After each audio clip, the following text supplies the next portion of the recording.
It's been a few years since I owned a DJI gimbal. I've been using the Crane 3, 4, and Weeble series as my daily drivers. So when DJI asked me if I could review the RS4, I welcomed it. I wanted to see what innovations DJI had made, but the big question is it right for you? I'll cover the RS4's main capabilities, accessories, and answer who it's designed for. But before we get to the details, please subscribe to this channel.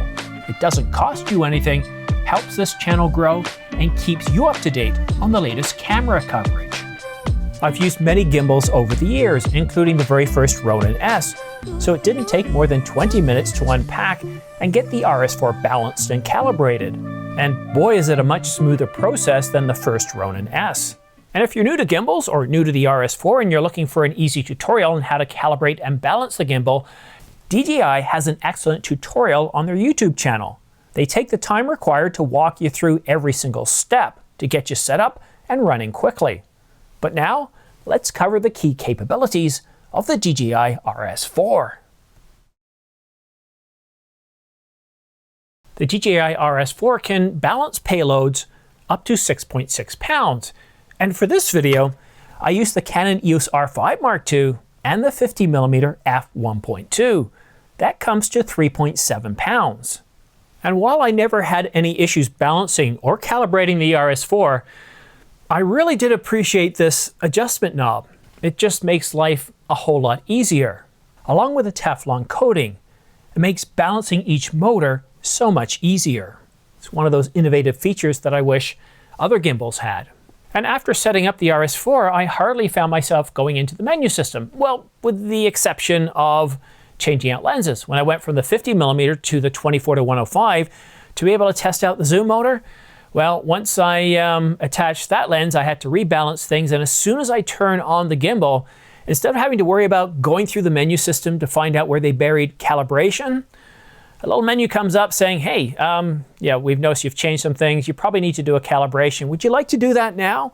With a cancel or confirm, and obviously I went with confirm. Pan follow is my favorite gimbal mode. It delivers those really awesome hero shots that can make anyone look larger than life. It's also great for shooting cars, delivering smooth cinematic shots worthy of any commercial or Top Gear episode. It's useful whether walking, running, or shot from a vehicle. Shooting tip number 1, if your camera has IBIS or internal image stabilization, make sure you turn that off before you go out shooting, or otherwise you might get some clips that look otherwise perfectly smooth, but then come across as a little jerky at times. And that's the IBIS system trying to figure out what the heck's going on. PTF, or pan tilt follow, unlocks both the pan and tilt motors, and this is suitable for shooting fast-moving subjects, providing you with a little bit more freedom. While FPV unlocks all motors, giving you complete range of movement. And this is the least used mode I, use. As I said earlier, pan follow is the one I use most of the times. It's really great for kind of locking it and allowing you to just basically pan, giving you great hero shots, great for shooting vehicles. And then if I want a bit more movement, for example, I'm shooting my dog and he's kind of all over the place, it allows me to kind of move things around. But having complete access of all the motors, I find that, well, at least for my shooting scenarios, it's not very useful. For you, well, it might be completely different. Now, in the menu system, you also get to be able to choose, how should we say, to be able to dial up the excitement, how fast or how responsive the gimbal is. It also provides you with a TikTok mode, or for those of you that like mounting your televisions vertically, yeah, you can shoot vertically. I spent 2 hours at Newmarket Mercedes, going back and forth capturing cinematic shots for this video. I also spent several hours shooting my son, shooting the same shot over and over again with a 10-year-old. And you can imagine how much fun that was for him and me.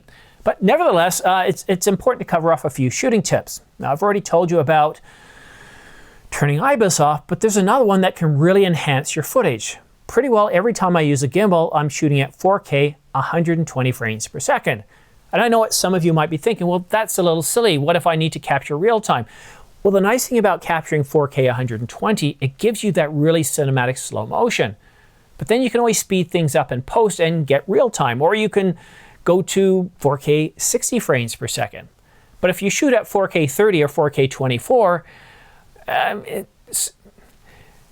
know you can do this in post, but as I've said before, you want to get it right when you're shooting it and not trying to fix things in post. And shooting at 4K 120 really gives you that smooth cinematic, which you've seen throughout most of this video. But then if you need to, you can always speed things up in post. And another nice thing about using 4K 120, if there's any sort of jerky movement that you're implying and not by using IBIS, you'd be amazed at how 4K 120 just smooths that out and makes it look terrific. When you do power on the RS4, it's going to automatically unlock the motors and unfold. And I gotta say, it's pretty impressive the first time you see it. Now, when you go to turn it off, it folds back and locks back into position.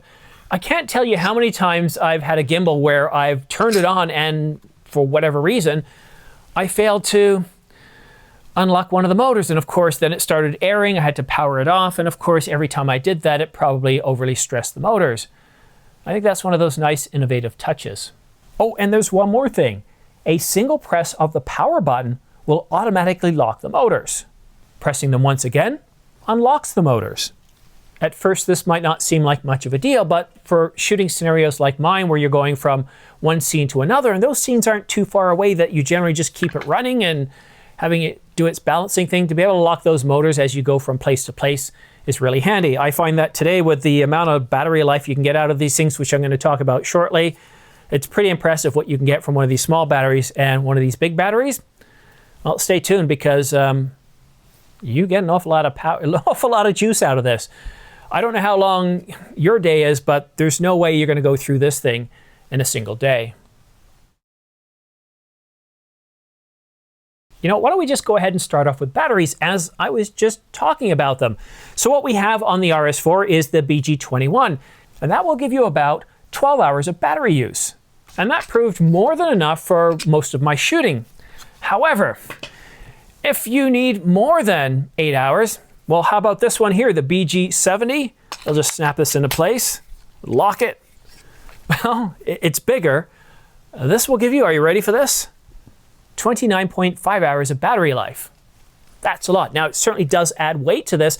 And one thing I might recommend, especially if you're shooting in a production scenario, I would probably just myself get 3 of the BG21 batteries. You're going to pay a little bit more, but then you can, as you're using one, the others can be charging. I would also recommend getting 2 or 3 of these things as well, the RS4s, because that way if you have any issues or you, for whatever reason, you break one, you've got another one ready to go. So that's what I would do. I'd have 3 units, 3 batteries, maybe 4 batteries, and that way you're guaranteed that no matter what happens on your set, you're ready to go. Most of the times that I'm shooting, I shoot with primes, with the RF 50mm being my most favorite. But if you're shooting with a zoom, you might want to consider the RS4 combo. It comes with a Focus Pro motor, allowing you to pull smooth zooms. And another reason to get the RS4 combo is the handle. I've been buying DJI projects for several years, and you know, they design things in a way, the way they price things, that when you look at the combo, there's a couple of things in there that you want, and if you bought those separately, well, you're better off buying the combo, and you buy the combo and you get a whole bunch more than you were planning on. I think the combo is a really good kit. I highly recommend that over just the base model of the RS4. And the RS4 combo, it's $719 versus $549 for the base unit. DJI recommends the RS4 to RS3 owners, RSC2, and Ronin SC owners. I think the RS4 is a very good gimbal. The people I would recommend it to is anybody that wants to deliver value, where that value is measured by the capability of delivering smooth cinematic video. Now, whether you're shooting weddings, corporate events, you're doing run and gun or some independent stuff, I think it's a terrific gimbal. It gives you more than enough battery life, it's more than durable enough, and it's going to give you that payload of up to 6.6 pounds. However, for your shooting needs, if you need heavier cameras, then you might want to consider the RS Pro. I believe it goes up to around 10 pounds. I've been using gimbals for the better part of 5 years, and this is just a small collection of the gimbals that I have. I have a bit of a, how shall we say, love-hate relationship with them. I mean, I hate the extra bulk that they add, the extra weight that they add. but no other tool is going to give you that smooth cinematic video, and that's what I love about them. Sure, IBIS is nice, and yes, there'll be a few people commenting about the smooth cinematic footage that cameras like, well, Panasonic's GH5 and GH6 provide. With such a small micro four thirds sensor, you can walk and balance it pretty good. But even those up against a gimbal, such as the RS4, fails to compare in terms of that smooth cinematic footage, whether you're using pan follow mode, my favorite mode, or you're doing a bit more, how should we say, aggressive filmmaking work. I think they're terrific. What I really like about the RS4 is the design elements. You can tell that DJI has been doing this for a long time. The ability to quickly replace the battery is very simple and easy to do. To attach a battery is very simple and easy to do. Even though I don't have my glasses on, I can't even see what I'm doing. But also, if you're removing the camera, this is what's frustrated me. Try that again. This is what's frustrated me about other gimbals. If you're running low on the battery for the camera, let alone, you got 30 hours for these big DJI batteries, but if you're running low on the battery for the camera, or you need to remove an SD card or a CF Express card, once you take the camera off, you have to rebalance things. But the way DJI has designed the RS4, is it unlocked? No, I was locking it. Your camera would be tied to this. And as soon as you take it off, change the battery, you put it back in place, snap it in place, and you know what? Unless you've changed the lens or you've attached something else to the camera, you're not going to have to rebalance it. You're not going to have to calibrate it. And this thing alone here is worth it. And what I'm seeing with the RS4 is not so much that, it's got these great modes. I mean, let's be honest here. Every single gimbal you buy out there is going to have pan follow mode and pan tilt mode and more aggressive modes. And some will even do vortex mode and other modes. But, as a professional, time matters more than anything else. Time is money. And if I can shorten my workflow, if I can change out a battery really quickly, if I can take out the camera, change a battery, put it back in and not have to worry about balancing and calibrating, that's really huge. And if you're on sets with, even just 5 or 10 people around, you're paying those people while you're doing that. It's costing you money. I like the innovative capabilities that DJI has provided the RS4. I've got, as you see, 1, 2, 3, 4 gimbals behind me. I've probably got about 5 or 6 gimbals in my life right now. And for the next year, well, the RS4, but this battery's a bit too heavy, so I'm going to change this out and put in the BG21. This is going to be my, now I can't see how to put, there we go. Trying to work without glasses. I've finally reached that age where if I don't have glasses with me, anywhere I go, I can't see stuff that I need to read, such as paper, products, you name it. I need glasses. But yeah, I'm going to use this for the next year or so, or until something better comes out. So if you're watching this video some 3 months, 6 months, or even longer, and you've got a question about it, go ahead and post it in the comment section down below. I will report back to you. Because even though I've had this for 2 weeks, until you live with something, you really don't truly understand how good, bad, or indifferent you are towards it. So I'll continue to report back and let you guys know what I think of this. But for now, I think it's a terrific gimbal, as it is with any DJI product, especially if you're buying something new for the first time, or it's got new batteries or a completely new design.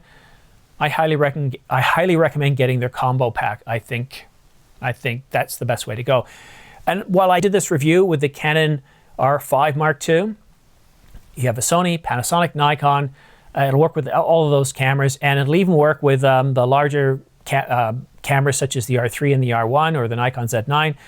I didn't test it with those, but I took the R5 Mark II and I put the battery grip on. Where is it? Right here, the cooling grip, and I was able to get it to balance. But most of the times I wasn't shooting with this because, with 2 batteries, it adds more weight. And whenever I'm out shooting, I try to reduce the amount of weight that I'm shooting with as much as possible. And because it's so easy to switch out batteries in the camera using this new plate here, that's the way I would go.